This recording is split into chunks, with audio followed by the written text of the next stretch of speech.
65 बेकायदा इमारती बांधकाम प्रकरणी कुटुंब बेघर होणार नाही, त्यांना दिलासा मिळेपर्यंत सहकार्य करणार श्रीकांत शिंदे। कल्याण डोंबिवली महानगरपालिकेच्या महारेरा प्रकरणातील 65 इमारतीमधील हजारो रहिवाशांना प्रशासकीय पातळीवर सर्वतोपरी मदत करून सर्वसामान्य निष्पाप रहिवाशांना दिलासा देण्यासाठी प्रयत्न करणार, तसेच न्यायालयीन प्रक्रियेसाठी कायदेतज्ञ सल्लागार नेमून मदत करण्याचे खासदार डॉक्टर श्रीकांत शिंदे यांनी आश्वासन दिले। मुंबई येथील मुक्तगिरी या शासकीय निवासस्थानी कंडोम पार्क क्षेत्रातील खोट्या महारेरा प्रकरणात फसगत झालेले 65 इमारतीमधील 5,600 बाधित रहिवाशांनी खासदार डॉक्टर श्रीकांत शिंदे यांची भेट घेऊन माननीय उच्च न्यायालयाने दिलेले कारवाईचे आदेश आणि महानगरपालिकेकडून होणाऱ्या संभाव्य कारवाईपासून आम्हाला सोडवा अशी विनंती करण्यासाठी भेटले असता खासदार डॉक्टर श्रीकांत शिंदे यांनी हे प्रकरण रहिवाशांकडून जाणून घेतले। या प्रकरणावर माझं पूर्ण लक्ष असून माननीय उच्च न्यायालयाने कारवाई करण्याच्या आदेशासंदर्भात कायदेशीर बाबी तपासून कसा मार्ग काढता येईल यावर कायदेतज्ञ यांच्याशी चर्चा सुरू असून प्रशासकीय पातळीवर सुद्धा सर्वतोपरी मदत करून सर्वसामान्य निष्पाप रहिवाशांना दिलासा देण्यासाठी प्रयत्न करणार असल्याचं आश्वासन दिले। नुकतेच बदलापूर येथील दौऱ्यात महाराष्ट्र राज्याचे मुख्यमंत्री देवेंद्र फडणवीस यांनी देखील या रहिवाशांना दिलासा मिळण्याबाबत सरकार म्हणून प्रयत्न करू असं आश्वासन दिलंय। याची आठवण करून देत या अगोदरच 2.5 वर्ष कार्यभार सांभाळलेल्या शिंदे सरकारनं कल्याण डोंबिवली महानगरपालिकेतील अनेक विषयात नागरिकांना दिलासा दिलाय। मग तो म्हाडा प्रकल्पातील रहिवाशांच्या मासिक हप्त्याचा विषय, BSUP प्रकल्पातील घरांचा विषय, 27 गाव ग्रामीण भागातील वाढीव मालमत्ता कर अशा अनेक विषयात सरकार म्हणून व नगर विकास खात्याचे मंत्री म्हणून बाधित नागरिकांना दिलासा दिलेला आहे। क्लस्टर योजना आणून जुन्या धोकादायक इमारतींचा प्रश्न मार्गी लावण्याचा निर्णय घेतला। उल्हासनगर इथं देखील नगर विकास खात्यामार्फत नियमावली बदलून नवीन निर्णय घेऊन दिलासा दिला। तसेच या महारेरा प्रकल्पातील रहिवाशांच्या पाठीशी सुद्धा आम्ही आहोत। आपण मला 3 वेळा निवडून दिलं याची जाणीव ठेवून पूर्णपणे सहकार्य करणार असून त्यांना दिलासा मिळेपर्यंत एक लोकप्रतिनिधी म्हणून सहकार्य करणार असून या प्रकरणातील निष्पाप रहिवाशांना मदत आणि खऱ्या अर्थानं आरोपींना शिक्षा मिळाली पाहिजे हीच भूमिका घेऊन पुढे जाणार असल्याचं आश्वासन यावेळी खासदार डॉक्टर श्रीकांत शिंदे यांनी जमलेल्या शेकडो नागरिकांना दिले। तत्पूर्वी रहिवाशांतर्फे जितेंद्र पवार आणि अशोक दोशी या दोघांनी खासदार डॉक्टर श्रीकांत शिंदे यांनी याबाबत लक्ष घालून सहकार्य करावे व आम्हा निर्दोष नागरिकांना तोडक कारवाईच्या व्यापारातून कायमस्वरूपी मुक्त करावे अशी प्रातिनिधिक मागणी केली। या प्रसंगी खासदार डॉक्टर श्रीकांत शिंदे यांच्यासोबत शिवसेना उपजिल्हा प्रमुख राजेश कदम, रवी पाटील, कल्याण तालुका प्रमुख महेश पाटील, नगरसेवक नितीन पाटील, रणजित जोशी, युवा जिल्हा प्रमुख जितेन पाटील, शहर प्रमुख सागर जेदे, विवेक खामकर, बाळा म्हात्रे, संजय निकते, दीपक भोसले, संदेश पाटील, राहुल म्हात्रे हे पदाधिकारी उपस्थित होते। सर, आज कल्याण डोंबिवलीचे शेकडो नागरिक आपल्याला भेटायला आलेले आहेत, काय त्यांना आश्वासन आपण आपल्याकडून दिलेलं आहे, त्यांनी त्यांचं समाधान झालं आहे का? कल्याण डोंबिवली महानगरपालिकेमधील 65 इमारतींचा जो विषय आहे की ज्यासाठी कोर्टाने आदेश दिले की 65 इमारती या तोडल्या पाहिजे आणि मला वाटतं ह्या 65 इमारतीमधील राहणारे नागरिक जे आहेत जेव्हा त्यांनी रूम्स घेतले, बिल्डिंगमध्ये घर घेतले, तेव्हा त्यांना वाटलं की पूर्णपणे ही बिल्डिंग जी आहे ती लिगल आहे।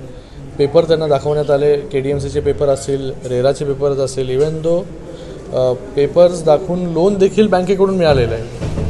म्हणजे याच्यामधून साहजिकच लोकांना वाटणार की बाबा लिगल बिल्डिंग आहे, आम्ही लिगलमध्ये घरं घेतो आहे आणि त्यांचा कुठेही दोष नसताना देखील त्यांना आज मला वाटतं त्यांच्यावरती कारवाईची टांगती तलवार आहे। कोर्टाने आदेश दिलेले आहेत, यासाठी आम्ही वकिलांची मदत घेतो आहे, त्यांना एक टीम देतो आहे, त्याचबरोबर UD डिपार्टमेंटमधून कशाप्रकारे त्यांना मदत करता येईल, त्यांना सेफगार्ड करता येईल। परवाच मला वाटतं महाराष्ट्र राज्याचे मुख्यमंत्री देवेंद्र फडणवीस साहेब बदलापूरमध्ये असताना त्यांनी देखील आश्वासित केलेलं आहे लोकांना की आम्ही पूर्णपणे जे आहे लोकांच्या पाठीशी आहोत। माननीय उपमुख्यमंत्री एकनाथजी शिंदे साहेब आहेत, त्यांनी देखील सांगितलं की याच्यामध्ये कुठली पॉलिसी करून ह्यांना सेफगार्ड करता येईल का। तर माझं एवढं सांगणं आहे की बाबा पूर्णपणे या लोकांच्या पाठीशी आम्ही लोक आहोत, शासन देखील या लोकांच्या पाठीशी आहे याच्यामध्ये जर कारवाई कोणावरती करायची असेल तर ती कारवाई जी आहे ती बिल्डर ज्यांनी फसवणूक केली अशा लोकांवरती जी आहे ती कारवाई झाली पाहिजे.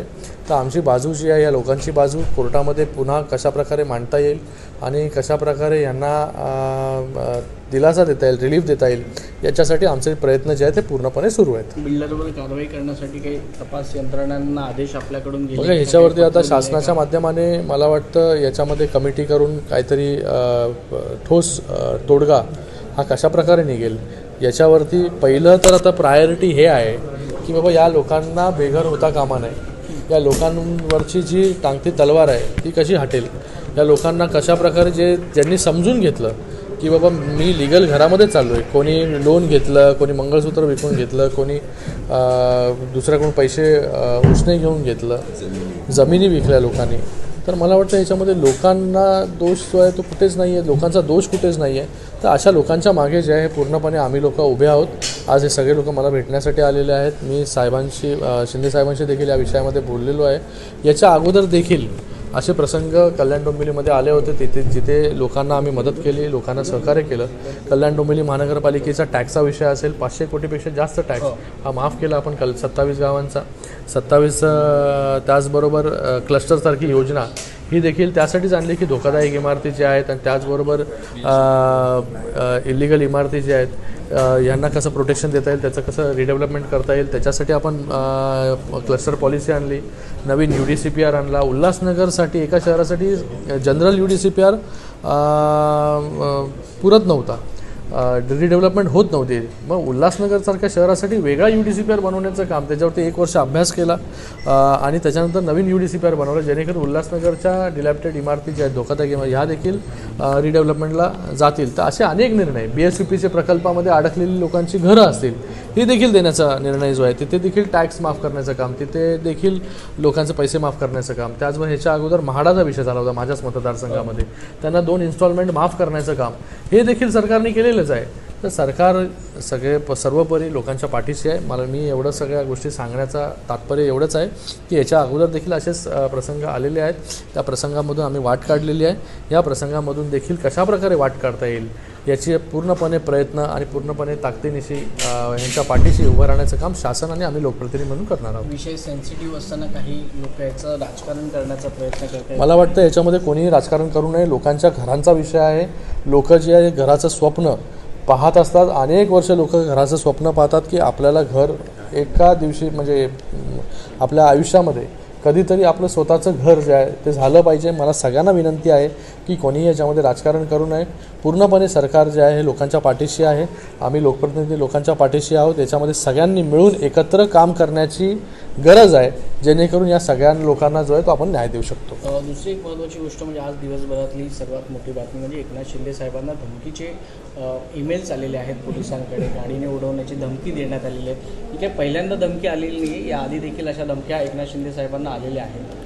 मला वाटतं याच्यावरती एन्क्वायरी जी आहे ही शासनाच्या मार्फत, सरकारच्या मार्फत, गृह विभागाच्या मार्फत जी आहे ती सुरू आहे आणि याच्या मागे कोण आहे ते लवकरात लवकर कळेल.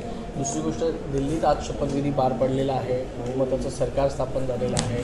अनेक दिग्गज नेत्यांच्या उपस्थितीत तुम्ही देखील खासदार आहात, काय सांगाल? दिल्लीमध्ये खूप वर्षानंतर तिथे BJPचं सरकार आलं. मी त्यांचं अभिनंदन करतो खूप.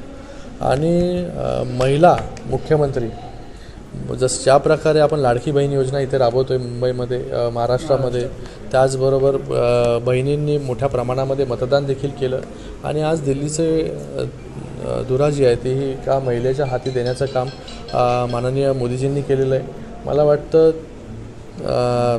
त्यांच्या मार्गदर्शनाखाली, नेतृत्वाखाली नक्कीच दिल्लीमध्ये जे आत्तापर्यंत कामं होत नव्हती, दिल्लीमध्ये पोल्युशनचा विषय असेल, दिल्लीमध्ये ट्रॅफिकचा विषय असेल, दिल्लीमध्ये इन्फ्रास्ट्रक्चरचा विषय असेल, दिल्लीमध्ये यमुनाचा पोल्युशनचा विषय असेल, हे सगळे विषय गेले अनेक वर्ष तसेच गंभीर होते. हे विषय सोडवण्याचं काम नक्कीच नवीन सरकार करेल आणि नवीन सरकारला खूप खूप शुभेच्छा देखील देतो. असं म्हटलं जातं दिल्लीतलं सरकार बसल्यानंतर आता महाराष्ट्रातलं तुमचं जे ऑपरेशन टायगर आहे ते आता अधिक जलद गतीने सुरू होईल. पण दुसरी गोष्ट अशी आहे की उद्धव ठाकरेंकडून देखील सेव्ह टायगर या ऑपरेशनची आता घोषणा झालेली आहे. दर मंगळवारी सगळे UBTचे नेते आहेत ते सेना भवनमध्ये बसणार आहेत, चर्चा करणार आहेत आणि नाराजांचं मन वळवण्याचा प्रयत्न करणार आहेत. तर ह्या सेव्ह टायगरकडे कसं बघतात? बघा, मला वाटतं हे अगोदरच करायला पाहिजे होतं. आता सगळे टायगर जे आहे ते तुमच्या पक्षामधून जे आहे म्हणजे तुमच्याकडून इंडियातून बाहेर निघाले. त्यांनी प्रयत्न केला होता, पण मला वाटतं सगळे लोक जे आहेत आज माननीय मुख्यमंत्री एकनाथजी शिंदे साहेबांच्या नेतृत्वाखाली काम करत आहेत, त्यांना जोडले जात आहेत. रोज नवीन नवीन पक्षप्रवेश होत आहेत, कारण की लोकांना विश्वास आहे की 2.5 वर्ष अगोदरचं सरकार हे 2.5 वर्ष नंतरचं सरकार